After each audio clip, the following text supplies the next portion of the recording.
Before we start this video, I just want to mention that the writer's strike is currently going on. So as you enjoy your favorite TV shows and your favorite movies, please do remember that the people responsible for writing the magic that we see on screen are currently being underpaid. I'll leave some links down below that you can check out to support the writers in any way that you can. So, Red, White, and Royal Blue is one of my favorite books of all time. I picked this book up in 2022, 3 years after its release, and once I started reading it, I never wanted this book to end. Then it was announced that Prime Video picked it up for a movie adaptation. I can't even begin to describe the excitement that filled up every single nerve inside my body. I waited, barely survived, but waited for any news about this film. Any casting choices, any plotline changes, any single thing. I was refreshing that Chrome feed like crazy. And once the excitement started settling down, the promo started rolling in. I watched and reposted every single post, every single teaser, the trailer. I think I watched the trailer too many times for my own good. You would think that Amazon paid me to raise awareness on this film if you followed me on my Instagram. That's how excited I was for it. And then finally, release day came. I waited up until 2 a.m., which was the time it came out in the country that I'm currently in,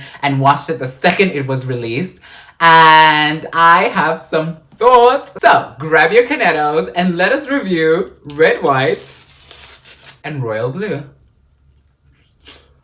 You are professional.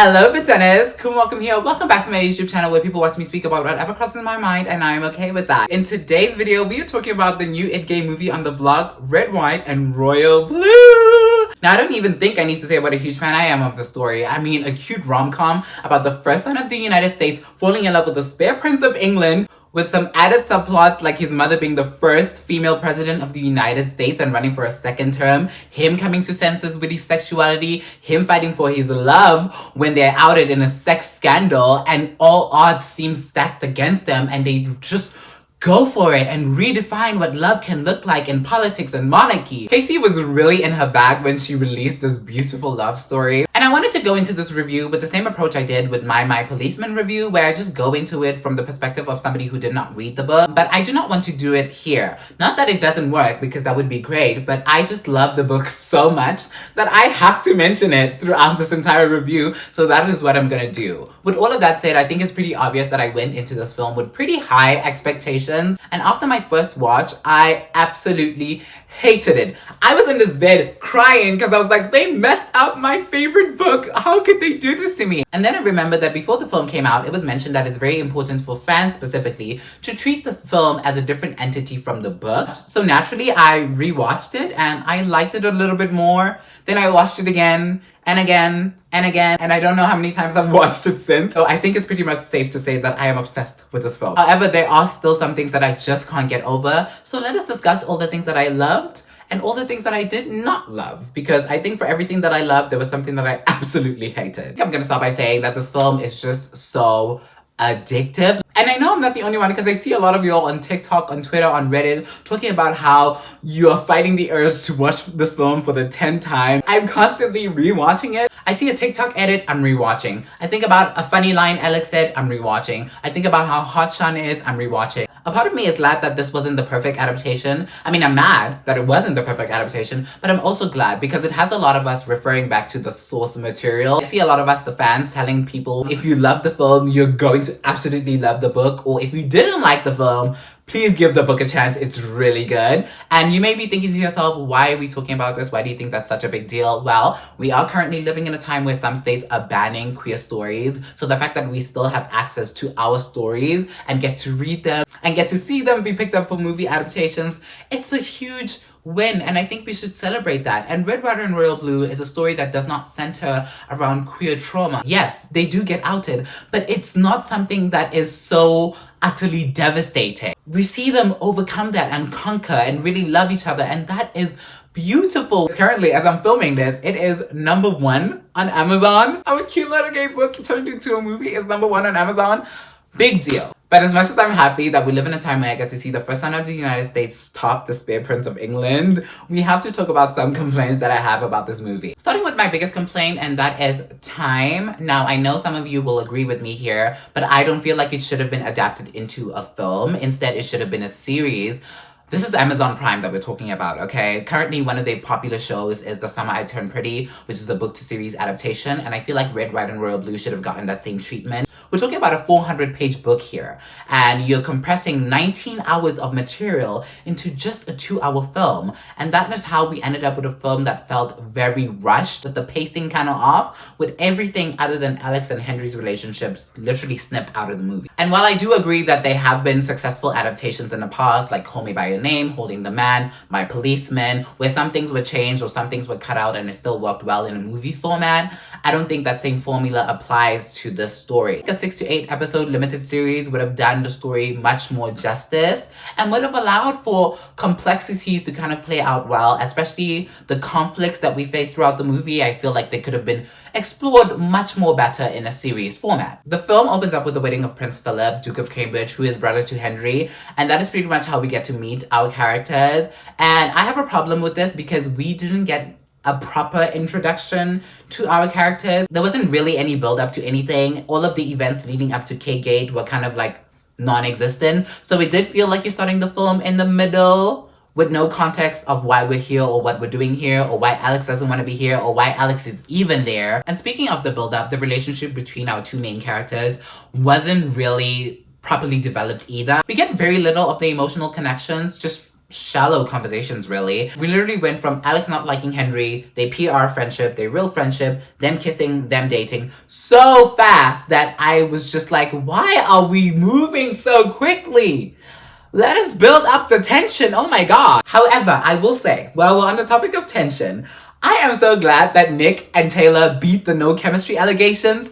Oh my god, because things were looking grim on Twitter and Reddit and TikTok. All of you guys were ripping them to shreds saying, this movie's gonna be so bad, there's no tension between the two, and they came in swinging. The banter between Alex and Henry, everything, okay? I was living. I think it would have been a deal breaker if they did not deliver on that, but they absolutely did, and I absolutely ate up every single moment of it. I will say though that I do miss Book Alex being more present in the movie. I felt like parts that made him so lovable were not there, like him being politically driven, his internal conflict with him literally avoiding bisexuality at all costs, but we knew back. Him speaking about being a child of divorce, struggling to fit in as a person of color in the White House, him speaking about being envious of Henry because he is accustomed to all of the things that he still has to learn. Like all of those things that made him a lovable character were left out, so we were kind of left with an Alex that felt very whiny, like very immature. However, Taylor bodied the role. Like he was still a good Alex. Like he can top me any day. Like now that I think about it, like I still loved Alex, but like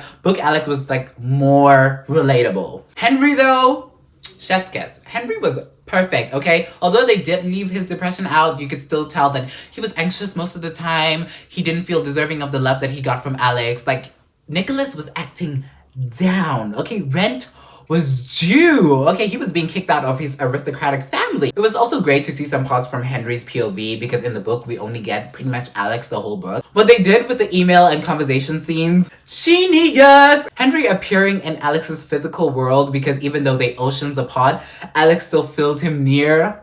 Him emerging in the form of butterflies because every time Alex speaks to Henry, he gets butterflies. The little details that just made this film spectacular, okay? Hearing history, huh? History, huh? Bet we could make some. Oh, shut up! I was crying. I do wish it was in the emails, but I'm glad that they did it verbally. I think we can all pretty much admit that they did justice to our favorite parts of the book. Okay, because all of the scenes that we wanted to see were there and they were just so good. The New Year's Eve party, splendid. The kissing scene under the tree, perfect. The scene by the lake, amazing. When K-Gate happened, exactly how I envisioned it. When Alex went to Kensington Palace to tell Henry that he loves him, I was floored. It reminded me of Queen Charlotte because like the parallels were pretty much very like obvious. This movie just had a lot of beautiful moments. The sex scene. Now, that is how you do a gay sex scene. Very beautiful, very intimate. The camera work done for that scene alone. That is the best camera work the entire movie pretty much. The whole movie was boring. Like, what was the budget? Like, what was the cameraman doing? Why didn't y'all include interesting shots? Like, it was giving very much Hallmark movie. But what they did with that sex scene, Greek gods. There was consent, there was communication, Henry guiding Alex. The little details after they have the hanky-panky, you know, the lube and the condoms on the side of the bed, you know, like those little things, like they just, oh. Can you tell how much I love this movie yet? The green screen was horrendous. The green screen was really bad. The sets, some sets were really bad because why was the White House so empty? Like, why weren't they people moving in the background? Why was the president's table empty? Why wasn't there stuff on the president's table? You know, like those little things, like those little, you know, there was attention to detail, but sometimes the detail was lost. Also, the dialogue was sloppy at times because it just didn't feel very like impactful. It just didn't feel very much there. But the lines that we needed them to say were said, and they were said really well, and I'm satisfied. I cannot complain about that. The casting was great, actually. Like, everybody bodied their role. Zara, give that woman her Oscar now, okay? Because she was acting down. I enjoyed every single scene that she was in. She was so hilarious. The witty lines, her delivery was everything to me. Uma Thurman's Texas accent, horrendous, atrocious, but it was camp, okay? Y'all Texans wouldn't get it. Nora was good. I mean, even though she was barely there, she was really good. Lovely Powder Princess B was there. She was really good. I really loved her, even though we saw her for 2 seconds. Prince Philip, oh! Wanted to strangle him. That's how good he was, okay? Now, also, where was Henry's mom? I needed to see that reconciliation. Where was she? Speaking of characters who are missing, June! White House trio. We all wanted to see that. Where was my June? While we're still talking about characters, I think now is the perfect time to talk about Miguel. Hey, you mind if I put my journalist hat on for a sec? Hated him. Hated him. Great actor. Just hated the character. I get that it was a great way to merge Liam's character with Rafael Luna and just make a gay journalist, but he leaked the story because he was jealous that he couldn't get a hookup out of Alex. Then what? You know what I mean? Like, yeah, you got your big story, but then what? You know what I mean? Like, I just... Also, all of the conflict that happens was handled pretty quickly. Like, we really get to see Alex struggle with his sexuality. He pretty much knew he was bisexual already, which kind of defeated the point. Henry and his mom never get to reconcile. Their conversation with the king was really rash, and then they just walk out. Like, Alex giving his speech before even speaking to Henry. Like, what was going on? Like, I was very confused. The soundtrack was really good. I'm not even gonna argue against it. I do wish that Your Song by Elton John was there when they were at the museum. But however, I understand if they couldn't get that. They used pretty much all of the money to get all the Taylor Swift songs on The Summer I Turned Pretty. So we couldn't get our songs on Red, White, and Royal Blue. But I do wish that they would have included some Taylor songs. Like, Miss Americana and the Heartbreak Prince would have worked perfectly. London Boy, perfectly. National Anthem by Lana Del Rey. So good. And I'm seeing all of these TikTok edits with Taylor Swift songs, and I'm just crying because I'm like, they would have worked so much better in the film. I feel like I'm constantly complaining as we go on this review, but I'm just going to say that I love this film for what it is.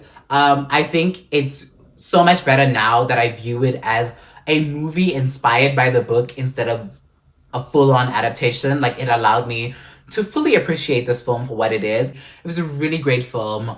7 out of 10, in my opinion. That's my overall score. 7 out of 10. Great film, great characters, compelling story. It's just so good, so good. And I'm glad that even though some of us fans are left wanting more, we're still showing up for this film and we're still supporting it and we're still watching it like crazy. And I'm just so happy to see everybody fully just celebrate it. I want to know all of your thoughts about the film. Who were your favorite characters? What changes did you like? What changes didn't you like? What would you have loved to see? And did you enjoy this movie? Also, what do you rate the film? That is it for this week's video. I hope you guys enjoyed it. I love this movie so much. I will not stop talking about it. I love you guys, and I will see you guys in my next one. Remember, if you do not slay, then you do not stay. And that's on period. Bye!